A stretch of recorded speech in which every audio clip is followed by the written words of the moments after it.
Panorama group, जो सोचता है वो करता है। आपके अपने सपनों का आशियाना।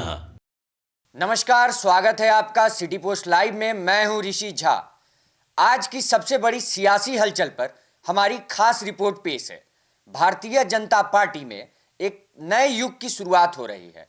बिहार के युवा और ऊर्जावान नेता नितिन नवीन को राष्ट्रीय कार्यकारी अध्यक्ष नियुक्त किया गया है।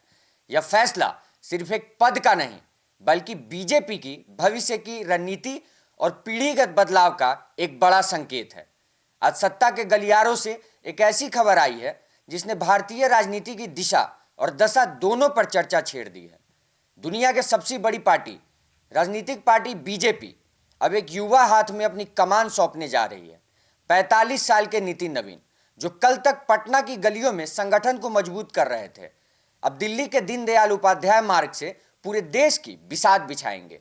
नितिन नवीन महज एक नाम नहीं, बल्कि बीजेपी के उस कैडर की पहचान है जो जमीन से उठकर शिखर तक पहुंचा। युवा चेहरा, 45 साल की उम्र में वह बीजेपी के इतिहास के सबसे युवा राष्ट्रीय कार्यकारी अध्यक्ष बने हैं। 5 बार के विधायक रह चुके हैं। पटना के बांकीपुर क्षेत्र से लगातार 5 बार जीत दर्ज करना उनकी लोकप्रियता का प्रमाण है। अनुभवी मंत्री भी रह चुके हैं। नीतीश कुमार सरकार में उन्होंने पथ निर्माण और नगर विकास जैसे भारी भरकम मंत्रालय भी संभाले। संगठनात्मक कौशल भी है। छत्तीसगढ़ में चुनाव प्रभारी के रूप में उनकी भूमिका ने पार्टी आला कमान का भरोसा जीता। सूत्रों की माने तो यह सिर्फ एक नियुक्ति नहीं है। मकर संक्रांति के बाद और बजट सत्र से पहले हम संगठन और केंद्रीय मंत्रिमंडल में एक मेगा सर्जरी देख सकते हैं।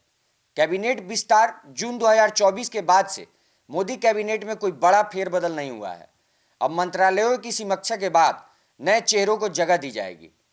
जाट समुदाय पर ज्यादा फोकस होगा।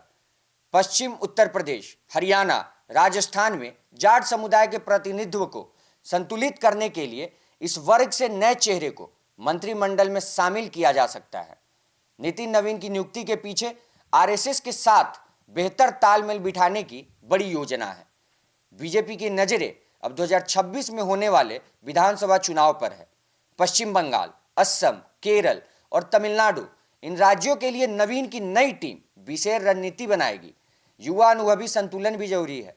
नितिन नवीन की टीम में अनुभवी दिग्गजों के साथ साथ तेज तर्रार युवा चेहरों का मिश्रण होगा, ताकि पार्टी हर मोर्चे पर मुस्तैद रहे। नितिन नवीन का राष्ट्रीय कार्यकारी अध्यक्ष बनना इस बात का सबूत है कि बीजेपी अब नेक्स्ट जनरेशन लीडरशिप के लिए पूरी तरह तैयार है। 2026 की चुनावी जंग हो या संगठन का विस्तार, नवीन के कंधों पर एक बड़ी जिम्मेदारी है। क्या वह मोदी शाह की उम्मीदों पर खड़े उतरेंगे, यह तो आने वाला वक्त बताएगा। लेकिन फिलहाल बीजेपी कार्यकर्ताओं में एक ऊर्जा और जोश साफ देखा जा सकता है। आपकी क्या राय है? आप अपनी राय हमें कमेंट बॉक्स में जरूर बताएं और देखते रहें सिटी पोस्ट लाइव। धन्यवाद।